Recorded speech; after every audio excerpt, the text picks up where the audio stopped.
Assalamualaikum warahmatullahi wabarakatuh. Jumpa kembali kita di Trisno Drive On Channel.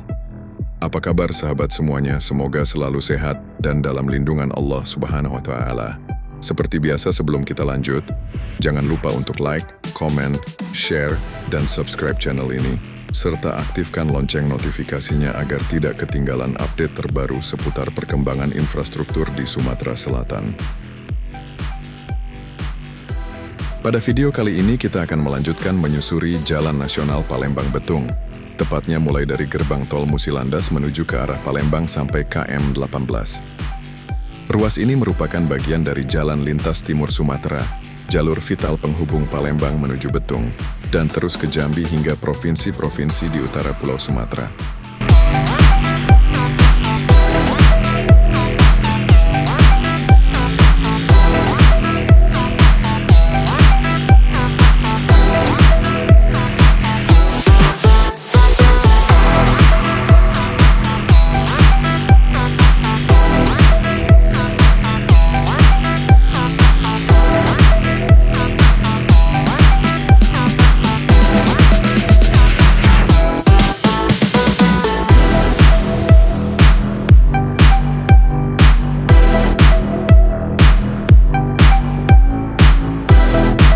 Perjalanan kita mulai tepat di depan akses gerbang tol Musilandas yang merupakan bagian dari ruas jalan tol Palembang-Betung.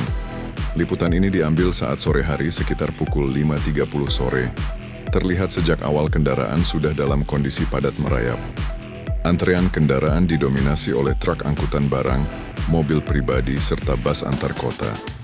Arus lalu lintas tampak bergerak sangat pelan, bahkan di beberapa titik nyaris berhenti total.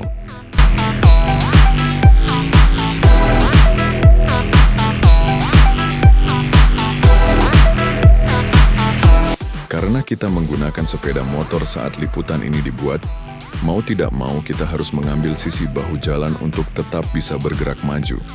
Namun tetap kita lakukan dengan sangat hati-hati, menjaga jarak aman dan memperhatikan kendaraan besar di sebelah kanan yang sewaktu-waktu bisa bergeser. Memasuki beberapa ratus meter dari gerbang tol, kepadatan semakin terasa. Truk-truk bertonase besar tampak mendominasi lajur kiri dan kanan. Suara mesin kendaraan berat berpadu dengan klakson yang sesekali terdengar, menandakan pengemudi mulai merasa tidak sabar dengan kondisi arus yang tersendat. Secara visual, kondisi permukaan jalan di beberapa titik terlihat kurang rata. Ada bagian yang bergelombang dan tambalan aspal yang warnanya berbeda dengan lapisan lama, serta sebagian titik jalan bertingkat pada posisi tengah jalan. Di titik tertentu juga terlihat bekas perbaikan lubang yang kemungkinan sebelumnya cukup dalam. Hal seperti inilah yang sering memperparah perlambatan arus, karena kendaraan terutama truk harus mengurangi kecepatan secara signifikan saat melintas. Memasuki kisaran KM 29 hingga KM 30, kepadatan masih terus berlanjut.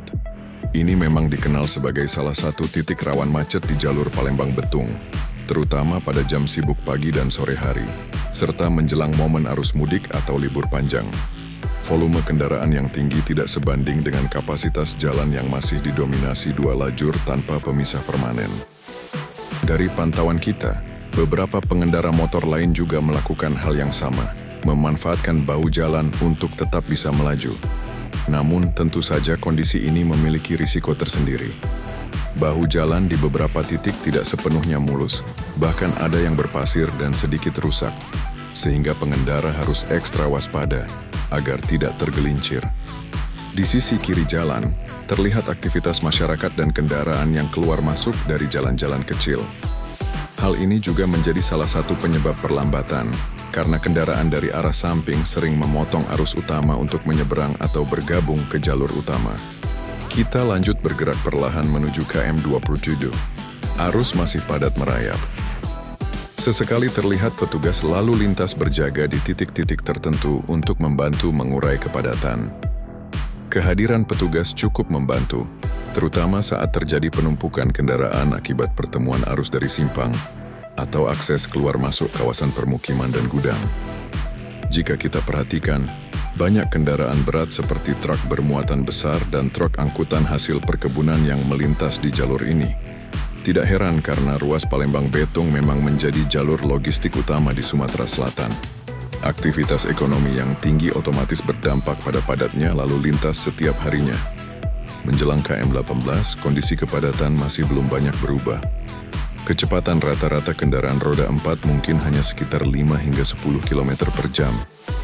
Dengan kondisi seperti ini, perjalanan yang normalnya bisa ditempuh dalam waktu singkat menjadi jauh lebih lama. Di sisi lain, keberadaan jalan tol Palembang Betung diharapkan ke depan dapat mengurangi beban jalan nasional ini secara signifikan. Jika seluruh ruas tol sudah beroperasi penuh, kendaraan jarak jauh dan logistik bisa beralih ke tol, sehingga jalan lintas timur Sumatera ini lebih difungsikan untuk pergerakan lokal dan distribusi jarak pendek. Namun untuk saat liputan ini dibuat, kenyataannya Jalan Nasional Palembang Betung dari gerbang tol Musilandas hingga KM18 masih menjadi titik kepadatan yang cukup serius.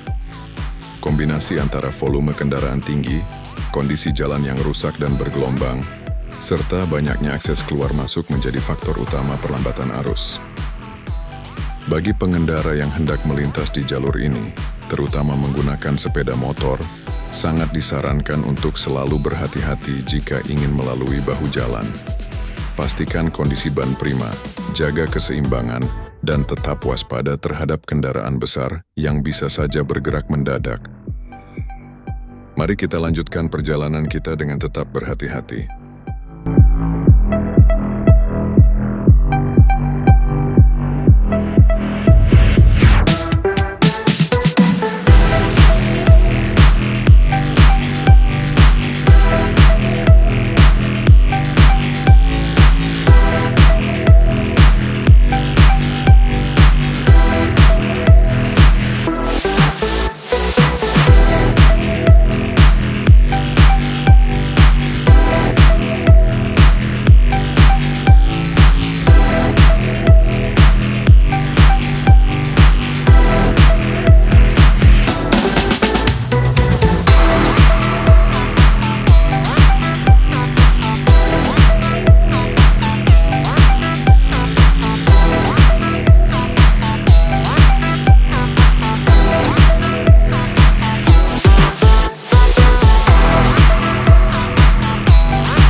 Demikian liputan perjalanan kita dari gerbang tol Musilandas menuju KM 18 di Jalan Nasional Palembang Betung.